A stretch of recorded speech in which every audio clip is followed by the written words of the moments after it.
Play with me, how could you go straight? Thought you was gon' stay. Turns out that you ain't. You left when I said wait on me. Be careful where you hanging, they might spray. What's up, besties? It's your girl Des Monet, and I'm back with another video. So, in today's video, we're going to be discussing. Hold on, pause. I'm going to be giving you guys some good shows to binge watch on Netflix and Hulu, because if you like me, you got both. You feel me? You just got both, because you don't do nothing but stay home and watch TV. So you gotta have all the resources that you possibly can to watch everything that comes out. If you're interested in knowing some good shows or the shows that I personally like, just keep watching this video. First, I'm gonna start off with Netflix. Okay, so the first show is Grey's Anatomy. Okay, first of all, if you don't watch Grey's Anatomy, what are you doing, sis? What are you doing? That show is the best show ever invented. First of all, there are 16 seasons. The 16th season is going on right now, so it comes on weekly. Girl, if you have not watched Grey's Anatomy, you need to get on it. Start from the beginning. By the time this quarantine over, you're gonna be done, and you're gonna be like, oh my god, you're gonna be hooked on it. So you're gonna keep watching it back and forth. You're gonna watch all the episodes, okay? But it is a long show. But like I said, it's so interesting that it doesn't even seem that long. But what I will say is that the first season is kind of just like an introduction, like you just learning about everybody. So that season is low-key boring, but you gotta watch it in order to understand where all these people is coming from and why they act the way they do and why they do certain shit in the other seasons. You get what I'm saying? So first it was like but once you keep watching it and you learn the characters, you feel like you in that fucking show yourself, bro. When I tell you, when people die, you cry. When people, you feel me, fight, you be like, get her. The majority of it is in the hospital. It's all these doctors and stuff like that. Some end up sleeping with each other. Some end up getting pregnant by others. Some end up becoming best friends with each other. Some end up, you feel me, getting married to each other, and then they break up, marry somebody else in the hospital, have kids with that person, and then sleeping with the other person, and then girl and boy, whoever watching, it's crazy. It's a lot going on, but it's so good. Like, I highly recommend. So this if we rating this show, I'm giving it 5 stars, okay? 5 stars across the board. This is a bomb show. Go watch it. 16 seasons. You ain't got nothing else to do, so go ahead and check the show out and tell me if you like it, because I guarantee you're going to like it. It's a medical show, but it also focuses on like things that they're going on in their personal life and stuff that they go through while working in the hospital, because when you are a surgeon or a doctor, you spend most of your time in the hospital. So they start like, y'all just gotta watch it. Y'all just gotta watch it. It's crazy. Netflix is All American. I know y'all know about All American. We on season 2 of All American. They just put up All American season 2. I already finished it. They put it up like this week, I think, or last week. But it's so good. So this show is like, this is a good show for like teenagers, like in high school and stuff, because you kind of relate to it in a way, because it's filmed a majority at a high school. It focuses on the football team though, but then there's like also like plots and stuff that's going on outside of the football. So it's like their friends that aren't a part of football are going through gang related activities, because it is like focused on in like Beverly Hills, and then it's like the opposite side, which is Crenshaw or whatever. And it's just like very good, very good. So this boy basically, he went to Crenshaw.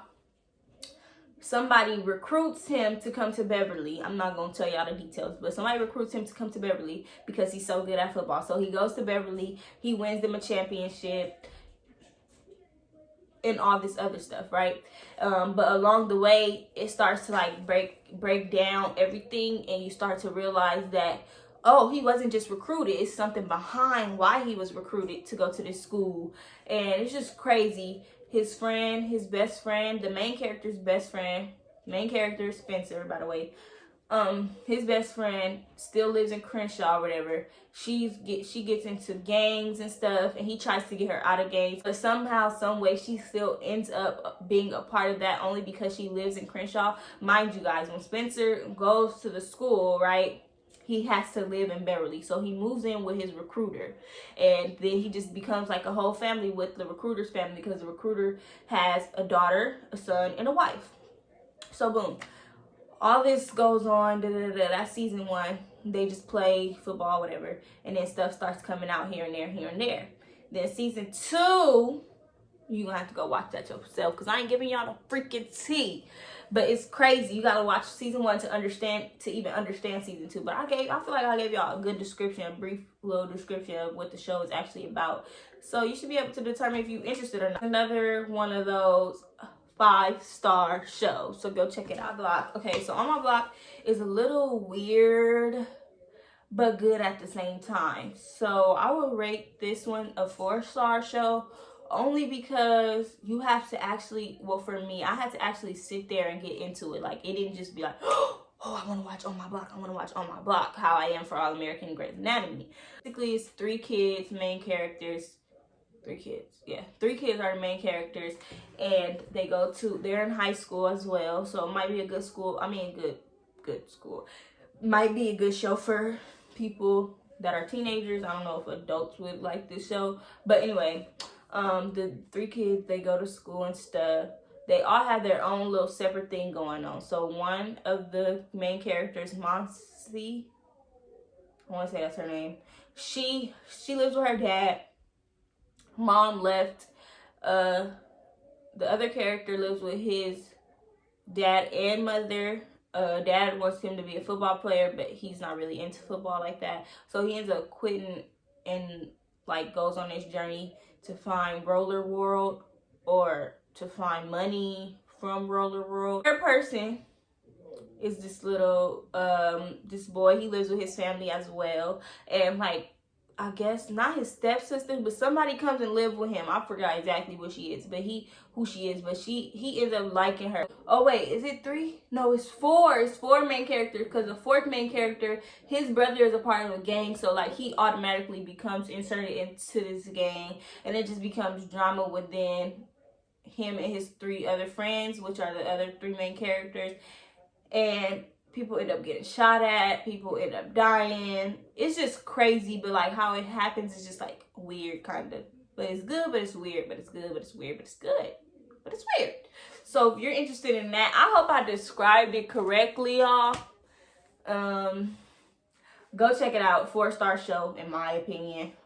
People might like it more than All American. People might like it more than Grey's Anatomy. It's just all about what you like, okay? I'm just telling y'all the shows that I personally watch. The Fosters, okay? If you haven't watched it, go watch it. This is another 5-star show. I love this show. At first, I was like, but it's very good. It's 2 mothers, and at first, okay, one mother is an officer, and then the second mother is a principal.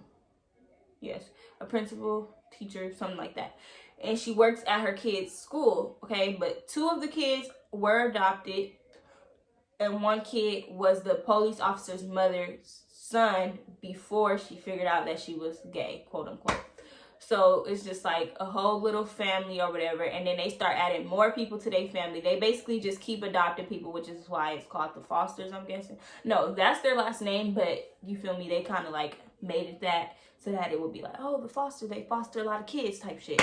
So that's what I got from the title. But anyway, so they end up adopting another girl, and they end up taking in her brother as well. Then like later, towards like the end of the show, they adopted another boy.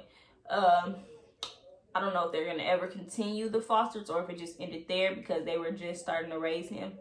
But I forgot if the mom ended up getting him back or what. I cannot remember, because I finished the show a long time ago. I cannot remember how many seasons it is, but it is a good amount of seasons. I want to say like 12 seasons. They be throwing parties while their parents gone. They be doing everything. So it's just like this family that just lives in this house, and they just get away with a lot of stuff. For one, because their mom's a police officer, and then 2, because their other mom's a principal. Our main characters are Mariana, Callie, Jude, Brandon. I can't remember the brother's name. Show, which is Raising Dion. Okay, this is a 5-star show too, I feel like, but it's just a different type of show than what I usually watch. It's like more on the action side. So basically, the little boy has powers because his dad, who was deceased, used to have powers too.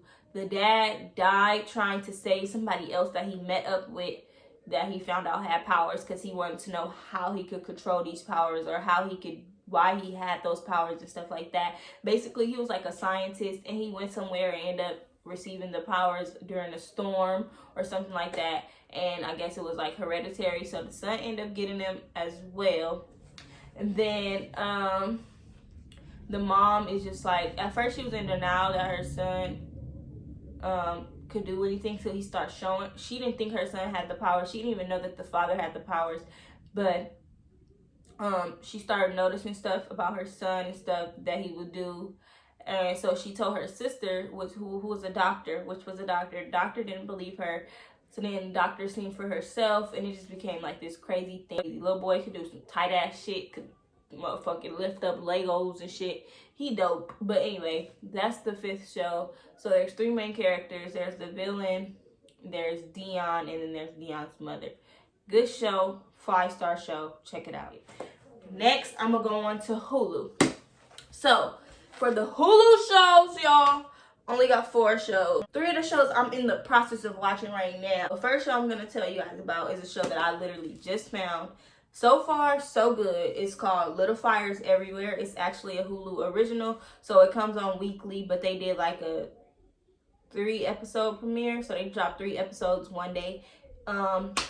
So far from what I've seen, it's just kind of like the introduction. I only watched 1 episode, but this family whose mom is an artist, daughter is just regular, and then the dad is, I don't know, she don't know her dad, but they're black, and the mom is an artist, but she likes to move around and do different art, different places, so they never stay at one location for long. So they sleep in their car some days, they do this some days, they live in apartments for like 2 months, and then they up and leave. So this was the particular place that they went to, the daughter actually fell in love with it, and she didn't want to leave, so it became like drama between her and her mom. And then she also, the mom who sold them the apartment had a family of her own. So the daughter fell in love with the son, started to feel like she had friends, and she felt like this was home for her, in a sense.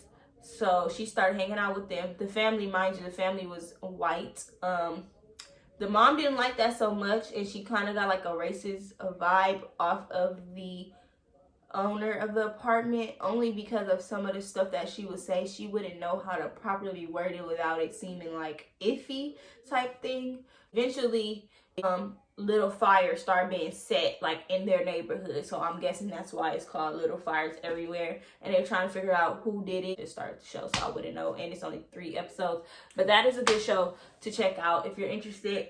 It's on Hulu, whatever. But show number 2 is Good Trouble. Good Trouble is actually a continuation of The Fosters. So in order to understand Good Trouble, you most definitely need to watch The Fosters. So Good Trouble is basically focuses on 2 of the sisters, Mariana and Callie. They moved to LA, and because The Fosters was in San Diego, so they moved to LA doing work and stuff. This is after they graduate high school and all that, and they get a job. One is a lawyer, and one is like a I forgot what she do. She do something on computers, y'all. So she's that, and they move into this little home, but it's like a whole bunch of people live in this house, right? Just like one big bathroom that everybody has to use. Everybody that has a unit in the apartment, or whatever you want to call it, has to use. There's only one kitchen. It's just like that. So yeah. They move into there. She goes to law school and stuff. It's just basically a continuation of their life, just so you can keep following them and see like what they do. This is why I said you had to watch The Fosters in order to even be interested in Good Trouble, I feel like. But it's a good show. There's a lot of plot twists and stuff like that in there as well. Callie works a case that hits very close to home, meaning one of the people who lived where she was living was like very close to the mom who the case was about. So it was like that type of thing. It's just a lot of drama and stuff like that. The Mariana goes to work with all men because I guess it's not really like a job for women, so she gets like bullied and stuff like that. I just watch it to understand it, but it's very good and I highly recommend it. So then number 3 is Station 19. It's a continuation to Grey's Anatomy because once upon a time a doctor that worked at Grey's Anatomy married the chief of surgery at Grey's Anatomy, but he ended up changing his career path and he started working for a fire department. So they're kind of connected in a way because it kind of shows you like sometimes on some episodes they combine the show. So it's like you have to watch Grey's Anatomy then watch Station 19 to understand the rest of it. Like, okay, this happened at the fire station, but they have to take all the people to the hospital, and the hospital is Grey's Anatomy basically. So it's kind of like that type of thing. So if you're interested in that, I would suggest watching Grey's Anatomy first, or you could do it the other way around. Those are my little shows that I suggest watching during this boring ass quarantine because your girl is tired of being at home. Like, who else stays at home all the time? But now that we're told to stay home, it's like a fucking problem. Like, I want to go somewhere, bruh. But anyway, yeah, I hope you guys enjoyed this video. Be sure to give it a thumbs up if you did. If you guys decide to watch the shows, let me know if you guys like them or dislike them. Comment down below any other videos you want to see. And if you haven't already, what are you doing? Subscribe to the channel, become part of the bestie gang because we lit, period. I want to say thank you guys for 1K. Thank you, period. We on the road to 2K. Okay, keep running up them subscribers. You feel me? And I'll see you guys in my next video. I love you guys so much. Bye, bestie. That is not cute. Bye, bestie.